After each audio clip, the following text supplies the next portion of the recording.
You're listening to Star Jam on Club FM 94.3.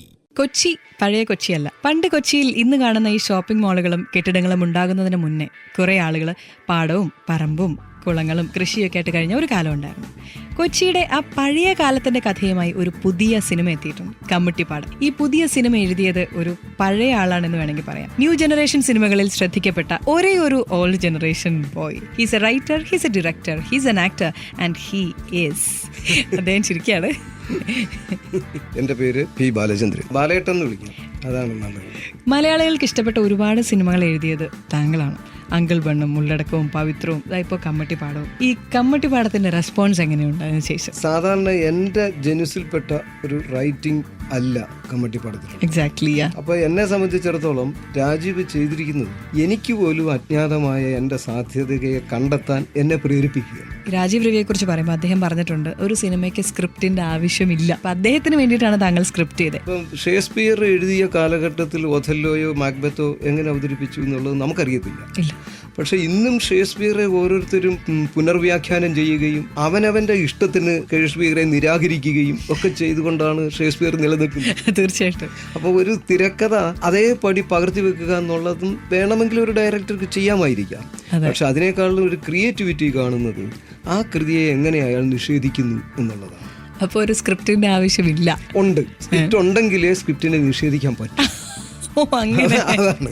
ഇല്ലാത്ത ഒന്നിനെ എങ്ങനെയാണ് നിഷേധിക്കാൻ? തീർച്ചയായിട്ടും ഒക്കില്ല. അപ്പൊ അടിസ്ഥാനപരമായിട്ട് ഒരു സ്ക്രിപ്റ്റ് വേണം. ആ സ്ക്രിപ്റ്റ് ഇയാളെ പ്രലോഭിപ്പിക്കുകയും അതിനെ അയാള് എങ്ങനെയൊക്കെ ചവിട്ടിത്തള്ളാം എന്ന് ആലോചിക്കുകയും വേണ്ടി വന്നാൽ രാജീവ് അന്ന് ഉപയോഗിച്ച ഒരു മെറ്റഫർ ഉപയോഗിച്ച് പറഞ്ഞാൽ എങ്ങനെ സ്ക്രിപ്റ്റിനെ കത്തിക്കാം. അതാണോ ചെയ്തേ? അതാണ്, അങ്ങനെയാണ് വേണ്ടത്. അതിൽ എനിക്ക് വേദനയില്ല. കാര്യം എന്ന് വെച്ചാൽ അവിടെ എൻ്റെ ജോലി അതിന് സന്നദ്ധനാവുക എന്നുള്ളതാണ്. തീർച്ചയായിട്ടും. എഴുതി ആ എഴുത്തിനെ അഴിക്കാൻ സന്നദ്ധനായി നിന്നു കൊടുക്കുക എന്നുള്ളതാണ് എൻ്റെ ദൗത്യം. എന്തായാലും അത് ലോകം മുഴുവൻ ചർച്ച ചെയ്യുന്ന ഒരു സിനിമയായി മാറിക്കൊണ്ടിരിക്കുകയാണ്. അതെ അതെ. ഇപ്പൊ രാവിലെ ഒരു ഇന്റർനാഷണൽ വെബ്സൈറ്റിൽ കണ്ട കാര്യം ഒന്ന് കേൾക്കട്ടെ. Rajeev Ravi's new crime epic Kammattipadam. It is a 3 hours well spend and the best of its kind coming out of India this year എന്നാണ് പറഞ്ഞിരിക്കുന്നത്. ഇന്ത്യയിൽ നിന്ന് വന്ന ഈ വർഷത്തെ ഏറ്റവും മികച്ച ചിത്രം എന്നൊക്കെ പറയുമ്പോൾ അതിന്റെ സ്ക്രിപ്റ്റ് റൈറ്റർക്ക് അതിന്റെ ഈ അർത്ഥത്തിലുള്ള സ്ക്രിപ്റ്റ് റൈറ്റർ ഭയങ്കര സന്തോഷമുണ്ട്. കാര്യം എന്ന് വെച്ചാല് എന്റെ സാധ്യതയെ ഒരു പടിയും കൂടെ എനിക്ക് ബോധ്യപ്പെടുത്തി തന്നു. ഞാൻ ഇതുവരെ കയറിയിട്ടില്ലാത്ത ഒരു ഭാഗത്തേക്കും കൂടെ എന്നെ പിടിച്ചു കയറ്റിക്കൊണ്ട് എന്നാൽ അതിനെയൊക്കെ നിഷേധിച്ചുകൊണ്ടും രാജീവ് എന്ന് പറയുന്ന സംവിധായകൻ ചെയ്തിരിക്കുന്ന സാധനമാണ്. ബാലേട്ടൻ, ഞാൻ ഓരോ തവണ വിശേഷണങ്ങൾ കേൾക്കുമ്പോഴൊക്കെ ഞാൻ വേറൊരാളിനെ കാണുന്ന പോലെ എന്നെ കണ്ടു. ഇല്ലില്ല, ബാലേട്ടനെ തന്നെയാണ് നമ്മൾ കാണുന്നത്.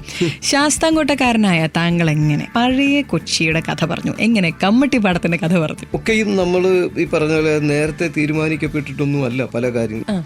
ചില മേശയും കസേരയൊക്കെ പണിയുമ്പോൾ ആശാരിമാർ കണ്ണങ്ങൾ അതിനോട് ചേർത്ത് വെച്ചല്ല നോക്കുക, ഒരകലത്തിൽ നിർത്തിക്കൊണ്ടാണ്. ഏത് വർക്കിനും ഒരർത്ഥത്തിൽ ഒരു ഈസ്തെറ്റിക് ഡിസ്റ്റൻസ്, ഒരു കലാപരമായ ഒരു ഡിസ്റ്റൻസ് ആവശ്യമുണ്ട്. അതിപ്പോ സ്വാഭാവികമായിട്ടും ശാസ്താംകോട്ട ജനിച്ച എനിക്ക് കൊച്ചിയെ കുറിച്ച് പറയേണ്ട കാര്യം അതിനകത്തുണ്ട്. പിന്നെ വേറെ രസം എന്താന്ന് വെച്ചാൽ ഇപ്പം നാടകമോ കവിതയോ എഴുതുന്ന പോലെ ഒരാൾ ഒറ്റയ്ക്കിരുന്ന് അങ്ങ് ചെയ്ത് പിടിപ്പിക്കേണ്ട കാര്യമല്ല. ഇതൊരു വളരെ കൂട്ടായ പലരുടെയും ഗിവ് ആൻഡ് ടേക്ക് പ്രോസസ്സ് എന്ന് പറയുന്നതിനകത്ത് നടക്കും. നമുക്ക് വേണ്ടത് കൃത്യമായി എവിടെ തുടങ്ങി ഏത് വഴി സഞ്ചരിച്ച് ആരൊക്കെ കൂടെ സഞ്ചരിച്ചു കൊണ്ട് എവിടെ എത്തിച്ചേരണം എന്നുള്ള ഒരു റൂട്ട് മാപ്പ്. അതാണ് ശരിക്കും ഒരു തിരക്കഥ. ആ തിരക്കഥയ്ക്ക് ശാസ്താംകോട്ടയും ഡൽഹിയും കൊച്ചിയും ഒന്നും എല്ലാവരും. ഈ കൊച്ചിയുടെ ഏത് ഭാഗത്താണ് ശരിക്കും കമ്മട്ടിപ്പാടം വരുന്നത്? അത് രാജീവ് പറഞ്ഞുള്ള അറിവാണ്. കാരണം രാജീവ് കൊച്ചിക്കാരനാണ്. അപ്പോൾ രാജീവിനോട് ഞാൻ തന്നെ ചോദിച്ചത് എവിടെയാണ് രാജീവ്, ഞാൻ ഒരു പാടം അതൊരു സങ്കല്പത്തിൽ നമ്മൾ ഇടുവാന്നോ എന്നൊക്കെ ചോദിച്ചു. രാജീവ് പറഞ്ഞു അല്ല, നമ്മുടെ ട്രാൻസ്പോർട്ട് സ്റ്റാൻഡൊക്കെ നിൽക്കുന്നതും കടവന്തറയുടെ ഇങ്ങനെ ഭാഗവും വരുന്ന അവിടെ പണ്ട് നല്ല വയലേലകളും ചതുപ്പ് നിലങ്ങളും ഒക്കെ ആയിട്ട് നിലം എന്ന് നമ്മൾ വിളിക്കാവുന്ന സ്ഥലം തന്നെ ആയിരുന്നു. നീർച്ചാലുകളും ഒക്കെ ഉള്ള ഒരു സ്ഥലം. അതാണ് ഇന്ന് നമുക്ക് ഒട്ടും പിടികിട്ടാത്ത രീതിയിൽ ഇങ്ങനെ മാറിയിരിക്കുന്നത്. ഇപ്പം ഈ കമ്മട്ടിപ്പാടത്തിലേക്ക് ചെന്ന റിയൽ ലൈഫ് സിറ്റുവേഷൻസ് അതുപോലെ തന്നെ വന്നിരിക്കും. അതിലെ ക്യാരക്ടേഴ്സ് കണ്ടപ്പോഴും ഇവരൊക്കെ ഉണ്ടായിരുന്നോ എന്ന് തോന്നി. ശരിക്കും ഉണ്ടായിരുന്നു. ശരിക്കും രാജീവ് എന്നോട് പറയുന്നത് എന്നെ ഒരിക്കൽ വിളിച്ചുകൊണ്ട് പോയിട്ട് അവിടെ ഇടയ്ക്ക് ഉണ്ടായിരുന്ന ഒരു കുടിലൊക്കെ കാണിച്ചു തന്നു. ഞാൻ പറയുന്ന ആൾക്കാരൊക്കെ ഇവിടെ ഉണ്ടായിരുന്നു ബാലേട്ട. അങ്ങനെ ഉണ്ടായിരുന്നു. അതിന്റെ ചുറ്റിലും നഗരം വികസിച്ച് വന്നപ്പോൾ ഒറ്റപ്പെട്ടു പോയ ചില വീട് ഒരു കുടിലുകളെ കുറിച്ചൊക്കെ പറയുന്നുണ്ട്. ഇതൊക്കെ കുറേയൊക്കെ നമ്മൾ പിന്നെ സങ്കല്പിച്ചും തുല്ലിപ്പിടിപ്പിച്ചും എടുത്തതാണെങ്കിലും എൻ്റെ ജനറേറ്റർ എന്ന് പറയുന്നത് അവിടെ ഉണ്ടായിരുന്ന ആൾക്കാരും അവരുടെ ജീവിതവും അതൊക്കെ തന്നെയാണ്. അപ്പൊ അതിൽ വന്നിരിക്കുന്ന കാര്യങ്ങൾ നടന്നിട്ടുള്ള എപ്പോഴെങ്കിലും ഒക്കെ നടന്ന കഥകൾ തന്നെയാണ്. നടന്നിട്ടുള്ള തോക്ക് കടൽ കടന്നൊരു മാത്തുക്കുട്ടിയിൽ പിടിച്ചൊരു അനുഭവം ഉള്ളൂ, അല്ലാതെ ജീവിതത്തിൽ തോക്കെടുത്തിട്ടില്ല. ജീവിതത്തിൽ അങ്ങനെ തോക്കെടുക്കേണ്ട കാര്യം വന്നിട്ടില്ല. പക്ഷെ ഇവിടെ ഇപ്പോൾ AK-47 സമയമാണ്, എന്റെ കയ്യിൽ തോക്കാണ്, വെടിയുണ്ടകൾ ചീറിപ്പാഞ്ഞു വരും. പെട്ടെന്ന് ആലോചിക്കാണ്ട് ഉത്തരങ്ങൾ പറയണം കേട്ടോ. അങ്ങനെ പറയണോ? പെട്ടെന്ന് ആലോചന പറ്റൂല, അതാണ് ചീറിപ്പാഞ്ഞു വരണേ. ഓരോ വെടിയുണ്ടേയും കൊള്ളും.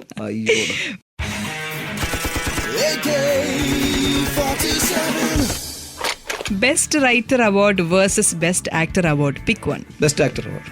എന്താ റൈറ്റർ അവാർഡ് വേണ്ടാത്ത? റൈറ്റർക്കകത്തും ഞാൻ കൊണ്ടുവരാൻ ശ്രമിക്കുന്നത് എന്റെ ആക്ടറുടെ എനർജിയാണ്. Okay. New generation versus old generation. New generation. Kochi versus Kollam. അത് കൊല്ലം. എനിക്ക് cinema versus drama. Drama. Cash versus fame. Fame. ഇനി ഏറ്റവും പ്രധാനപ്പെട്ട കുറച്ച് കഷ്ടപ്പെടുത്തുന്ന ചോദ്യം, ഉള്ളടക്കം വേഴ്സസ് കമ്മട്ടിപ്പാടം. കമ്മട്ടിപ്പാടം. അതിനകത്ത് പറയുന്ന പോലെ ഞാൻ ഇതുവരെ എന്നെ തിരിച്ചറിയാത്ത ഒരു വശത്തേക്ക് എനിക്ക് പോകാൻ പറ്റും. രാജീവ് രവി അവിടെ കൊണ്ടെത്തിച്ചു. ശരി, ഇനി ഞാൻ കുറച്ച് നടന്മാരുടെ പേര് പറയും, അവർക്ക് ഏറ്റവും യോജിച്ച ഒരു വിശേഷണം പെട്ടെന്ന് ആലോചിക്കേണ്ടി പറയണം. ദുൽഖർ സൽമാൻ. സൗമ്യമായ ഒരു പൂച്ചയെ ഒരു ഇതിന്റെയൊക്കെ ഒരു അവസ്ഥ കിട്ടും. രാജീവ് രവി. രാജീവ് രവി ഒരു ഉൾക്കരുത്തുള്ള ഒരു ഇരുമ്പിന്റെ ഒരു. വിനായകൻ. വിനായകൻ തിളച്ചു മറിയുന്ന ഒരു വെള്ളം ഇങ്ങനെ തിളച്ചു മറിയുന്ന. ഖുഷ്ബു. ഖുഷ്ബു ഒരു മെഴുകിൽ ഉണ്ടാക്കി വെച്ചിരിക്കുന്ന ഒരു പ്രതിമ പോലെ. ജയസൂര്യ. ജയസൂര്യ ഒരു സാധാരണക്കാരനിൽ സാധാരണക്കാരനായി നിൽക്കുകയും അസാധാരണമായ എനർജി പ്രസരിപ്പിക്കുകയും ചെയ്യുന്ന ഒരാളാണ്. പത്മപ്രിയ. പത്മപ്രിയ ഒരു ഭ്രാന്തമായ രീതിയിൽ കലയെ സ്നേഹിക്കുകയും ഒക്കെ ചെയ്യുന്നു. മോഹൻലാൽ. മോഹൻലാല് എല്ലാം തികഞ്ഞിട്ടുള്ള ഒരു പക്ക ഒരു ആക്ടറാണ്. മോഹൻലാൽ സെറ്റുകളിൽ ഭയങ്കര രസകരമായ സംഭവങ്ങളൊക്കെ ഉണ്ടാക്കാറുണ്ടെന്ന് പറയുന്നത് കേട്ടിട്ടുണ്ട്. അങ്ങനെ ഒരു അനുഭവം സെറ്റിലുണ്ടോ ബാലേട്ടന്? എനിക്കിഷ്ടം പോലെ അനുഭവങ്ങളുണ്ട്. അത് പലതും സത്യത്തിൽ വളരെ സ്വകാര്യമായി സ്വകാര്യമായി സൂക്ഷിക്കേണ്ട അനുഭവങ്ങൾ നമ്മൾ സ്റ്റാർ പറയാൻ ശരിയല്ല. വീണ്ടും നല്ലതാണ്, അത് ഒരു ഫണ്ണിയാണ്. അതാണ്. വീണ്ടും ട്രിവാൻഡ്രം ലോഡ്ജിലോട്ടാണ് യാത്ര.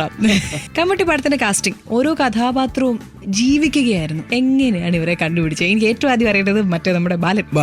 ഇതിനകത്ത് സത്യത്തില് ഞാനും രാജീവും ഒക്കെ കൂടെ നിരന്തരം 5-6 വർഷം എടുത്തതാണ് ഇതിന്റെ സ്ക്രിപ്റ്റ് പ്രോസസ്. അപ്പൊ കഥാപാത്രങ്ങളെ കുറിച്ച് എപ്പോ ചർച്ച ചെയ്യുമ്പോഴും അവരെല്ലാം ഈ മണ്ണിലും ആ ചെളിയിൽ നിന്നും അപ്പം നമ്മൾ പിഴുതെടുത്ത പോലെ ഇരിക്കും അവരെ കണ്ട് എന്ന് തോന്നണം. ആദ്യ ചിന്തയിൽ വെറും കഥാപാത്രങ്ങളേ ഉള്ളൂ. ബാലൻ, കൃഷ്ണൻ, ഗംഗ ഇങ്ങനെ മാത്രമേ ഉള്ളൂ. ഒരു ഘട്ടത്തിലാണ് പതുക്കെ ഇത് നമുക്ക് ഒരു തിയേറ്ററിലെത്തും, ഇത് ആരൊക്കെ കാണും, ആരൊക്കെ ഉണ്ടാവണം, ഇങ്ങനെയൊക്കെയുള്ള വളരെ ബുദ്ധിയുള്ളതും ബുദ്ധി ഇല്ലാത്തതുമായ തീരുമാനങ്ങളിലൂടെ മാത്രമേ നമുക്ക് അവിടെ എത്താൻ പറ്റത്തുള്ളൂ. അങ്ങനെയാണ് ദുൽഖറിലെത്തുന്നതും. വിനായകനെ നമുക്ക് വളരെ സുപരിചിതമായ ആളാണെങ്കിലും അയാളുടെ ഉള്ളിലിരിക്കുന്ന ഒരു ചെകുത്താനുണ്ട്, അതിനെ എങ്ങനെ പുറത്തേക്ക് എടുക്കാൻ പറ്റും. അപ്പൊ ആ സാധ്യതകളുള്ള ഒരു കഥാപാത്രത്തിനെ അദ്ദേഹത്തിന് ഏൽപ്പിക്കുക. മണികണ്ഠൻ എന്ന് പറഞ്ഞ ആളെ നമുക്ക് അറിയത്തില്ലായിരുന്നു. പക്ഷെ അത് രാജീവ് ഈ പറഞ്ഞ മറ്റുള്ളവർ സെലക്ട് ചെയ്ത് വന്നപ്പോൾ ഒരു ഉഗ്രം തിയേറ്റർ ബാക്ക്ഗ്രൗണ്ടുള്ള ഒരാളാണ്. തിയേറ്റർ ബാക്ക്ഗ്രൗണ്ട് വളരെ എന്താണ് അസാധാരണമായ ഒരു ശക്തിയായി ജ്വലിക്കുന്നുണ്ടാവും. ജ്വലിപ്പിക്കുകയാണ് രാജീവ് ചെയ്തത്, ഞാനല്ല. ഞാൻ കഥ എഴുതി മാത്രമേ ഉള്ളൂ. നമ്മള് ദുൽഖറിന്റെ അച്ഛനായി സൈഡിൽ ഒതുങ്ങി. ദുൽഖറിന്റെ ഒറിജിനൽ അച്ഛൻ ചോദിച്ചോ?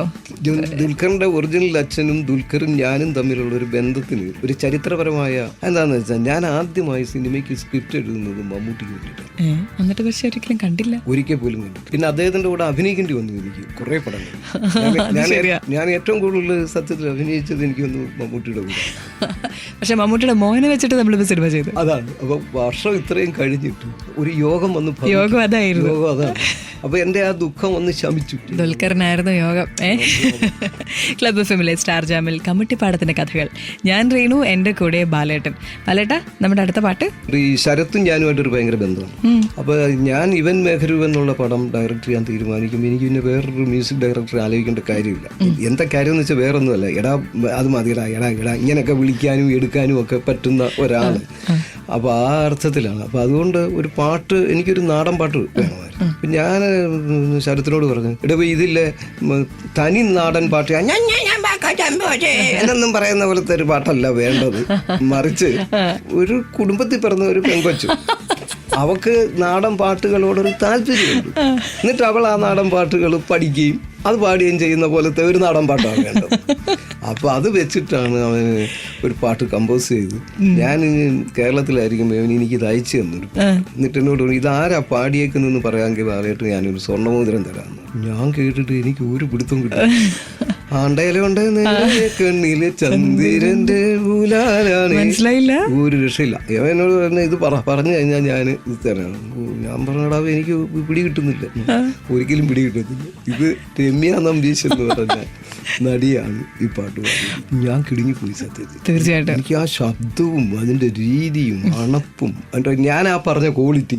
തീർച്ചയായിട്ടും ആ പാട്ടാണ് ഇപ്പൊ സ്റ്റാർ ജാമിൽ കേൾക്കാൻ പോകുന്നത്.